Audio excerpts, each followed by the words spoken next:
გამარჯობა, აქ იხილავთ დოკუმენტებს და მტკიცებულებებს, რომ სამი მათ უარა ბლოკუნებს და ბოდავს. მეტად მათთვის გასაგებ ენაზე, სამი პადლეცი.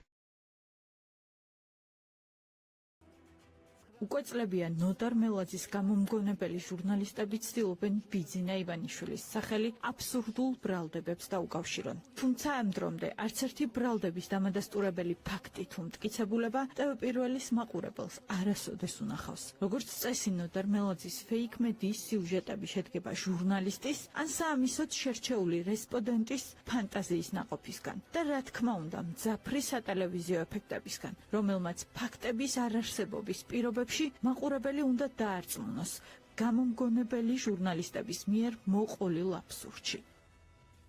დღეს ნოდარ მელაძის შაბათის მორიგი სიუჟეტი უნდა ვამხილოთ, რომელიც მხოლოდ ერთი რესპონდენტის მონაყოლზეა აგებული. ბრალდებების სიმძაფრის მიუხედავად, თქვენ სიუჟეტში ვერ ნახავთ ვერცერთ ფაქტსა და მტკიცებულებას, რომელიც მაყურებელს სიუჟეტში მოთხრობილი ისტორიის ნამდვილობაში დაარწმუნებდა.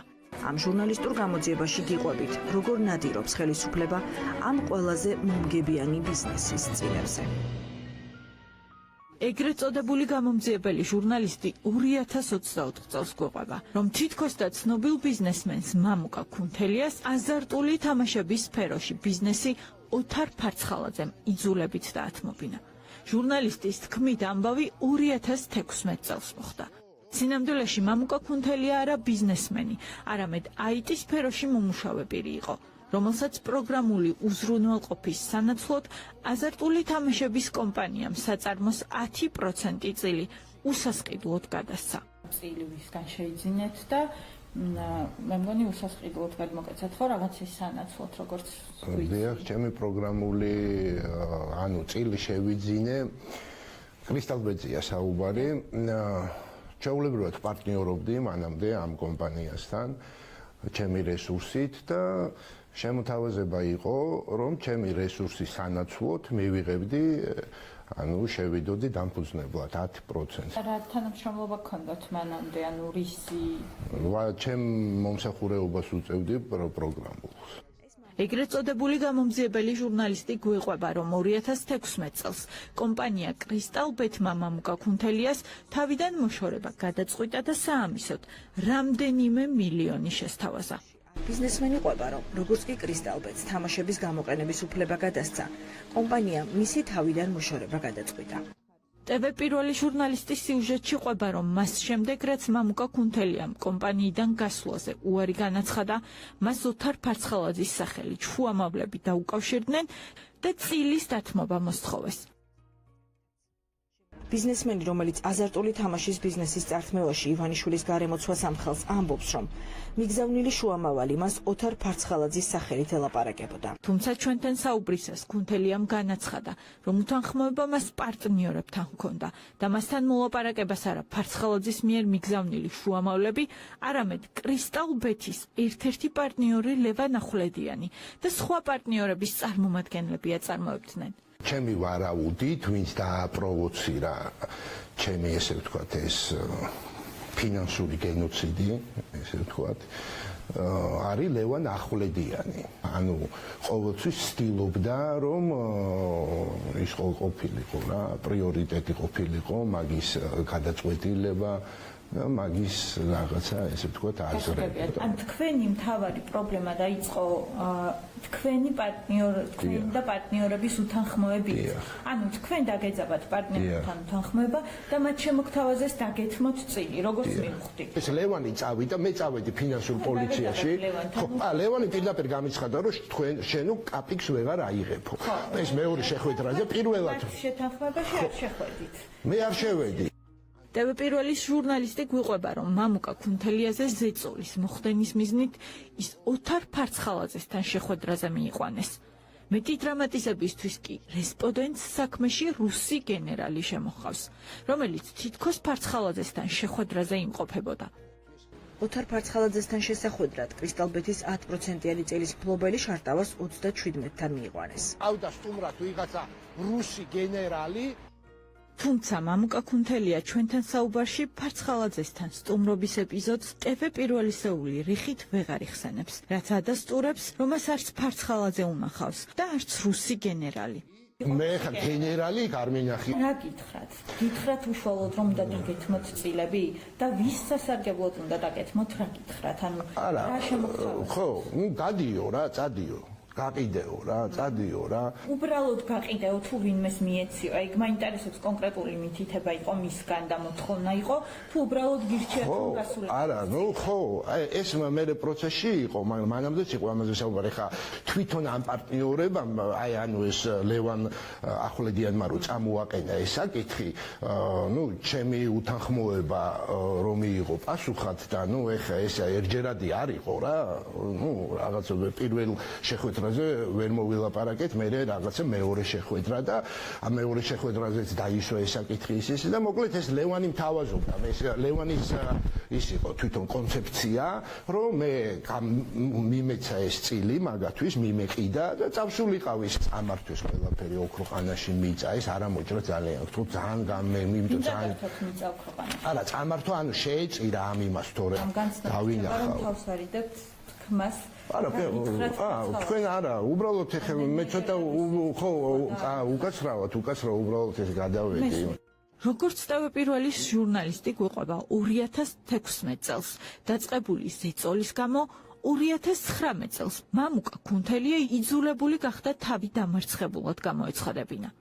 ქუნთელია ყვება, რომ ქუჩაში დარჩენილი იძულებული გახდა საბოლოოდ 3 წლიან ომში თავი დამარცხებულად გამოეცხადებინა. 2019 წლის 2 აგვისტოს გაფორმებულ ნოტარიულ აქტში წერია, რომ მამუკა ქუნთელიას 10% ისევ მისმა პარტნიორებმა $1,000,000 გამოისყიდეს. მამუკა ქუნთელია ჩვენთან საუბარშიც ადასტურებს, რომ 10% წილის სანაცვლოდ $1,000,000 აიღო და ის კომპანიის პარტნიორებს გადაუფორმა. თუმცა ჩვენს მიერ საჯარო რეესტრიდან ამოღებული დოკუმენტებიდან გაირკვა, რომ ქუნთელიას მიერ ხსენებული $1,000,000 ნაცვლად ხელშეკრულებაში წილის ღირებულებად 200,000 აშშ დოლარია მითითებული, რაზეც ქუნთელია აღელდა და დოკუმენტებით გამყარებული ფაქტების უარყოფა დაიწყო. მე არ ვიცი ეგ სა. შემძლიერობა ჩვენი ხო. არა, ნაკლებად საინტერესო. ხო, არ მინდა, მე მაგ ჩემი, ხო, მე ჩემი საბუთები მაგ და მე თქვენ მოგაწოდებ, ხო. 200,000 აიღეთ და ანუ ამას ვერ ვიგებ, აი აქ. ამას მოგნახეთ. აი აქ. წერია 200,000. ნაწილობრივ შედიოდა ალბათ მაგას, ანუ ვიღაცამ მოქონდათ ეს თანხები. ანუ ეს არ არის ის 200,000 ვიღაცა მოიტანა და ის ქეშიც იყო, ანუ ბანკში შეიტანა სალაროში. მე ქეში არ ამერია. ქეში არ აგიხსენეთ, გასაგებია. დოკუმენტში რატომ არ არის $1,000,000? მე იქ მაინტერესებს რატომ არის აქ 200,000 ნახსენები. არ ვიცი, შეიძლება უნდა ამოვიყოთ საჯარო. მე მაქვს ამოღებული, შემიძლია 100 გამოგიგზავნოთ, ანუ $1,000,000 სანაცვლოდ 2009 შეიკრა ეს ხო, რა თქმა უნდა, ხო, დოკუმენტში 200,000-ია. ლევან ახვლედიანმა 40,000 აშშ დოლარი, ყობა გიგლემიანმა გადაიხადა 32. ეს რა რიცხვია, დათარიღება მითხარით თუ შეიძლება. აი ეს არის დოკუმენტი. ხავე გეტყვით. 2019. რომელიც 2009. არ ვიცი ეს რა დოკუმენტია. მე მოვიღე აი ხო, არ ვიცი, შეიძლება რაღაცა, ხო, არ ვიცი, შეიძლება რაღაცა იქაც რაღაცა იხიმანდრეს, რაღაცა ჩაატარეს, მაგრამ მე მაგ დოკუმენტი საქართველოს ბანკში, რომელიც არის ესპანურ ბანკში, ლატვიურ ბანკში, ანუ ამის საფუძველი. და ბოლოს, რა კავშირი აქვს ამ ისტორიასთან ბიძინა ივანიშვილს? TV პირველის ჟურნალისტი და მისი რესპონდენტი მტკიცებით ფორმაში ამბობდნენ, რომ ბიზნესი მამუკა ქუნთელიას ბიძინა ივანიშვილის დავალებით დაათმობინეს. ჩვენს კითხვაზე რით ადასტურებს ბიძინა ივანიშვილის ინტერესს მისი წილის მიმართ, ქუნთელიას პასუხი არ აქვს და აღმოჩნდა, რომ ეს ყველაფერი მისი ფანტაზიის ნაყოფია. ისევე როგორც ის ფაქტი, რომ მუდმივი თვალთვალისა და მოსმენის ობიექტია. კონკრეტულად ბიძინა ივანიშვილთან მე შეხება არ მქონია, გიბატონო. მიყურებენ, მისმენენ, მაკონტროლებენ, აი რა ვიცი. დღემდე, ნათია, თქვენ საქართველოში ცხოვრობთ. ხო. ფაქტები რა ფაქტები უნდა მქონდეს. რატო მგონია რომ მისმენდნენ რა? ანუ ესეთ სიტუაციაში, ესე ვთქვათ რა, ესეთ დადგმულ სიტუაციაში ხა ნაკლებად იმაშვებოდი სტრესის მოსახსნელად მოტოციკლეტი შევიძინე რა, ანუ ძალიან ანტი ანუ გეხმარება რა, ხო, ანუ რა. და ესე ვზივა რა სიტუაცია, რაღაცას შეუთანხმდები დროს, ანუ ისეთ ადგილებში მოდიოდნენ ესენი ჩემთან სალაპარაკოთ, რომ ტელეფონებს ვცვლიდი, ნომრებს ვთიშავდი, სახში ვტოვებდი, ტელეფონს სახში დავტოვებდი, წინასწარ ვიღაცას მოველაპარაკებოდი, ტელეფონის გარეშე ხარ ბევრი შვება რა, მოტოციკლებზე დავდებდი ტელეფონს, ვიღაცა სიტყვაზე, ვიღაცა გოგოს შევხვდებოდი, რაღაცა შევთანხმდებოდით, პაემანი იყო თუ რაღაცა და წამოვიდოდი და ამ წასვლის დროს მარტო მე და იმ გოგომ რომ ვიცით რომ უნდა შევხვდეთ, გავიდოდით და ისეთ საკვანძო მომენტებში მოდიოდა ეს ხალხი ჩემთან მარტო აქედან გამომდინარე, გაუსაძლისი გახდა. მე ვიყავი ძალიან დიდი სარკაზმის ქვეშ ვიყავი ძალიან. უბრალოდ რაღაცა რა, ვიღაცისთვის ხო შეიძლება ლექსი გინდა უთხრა რა.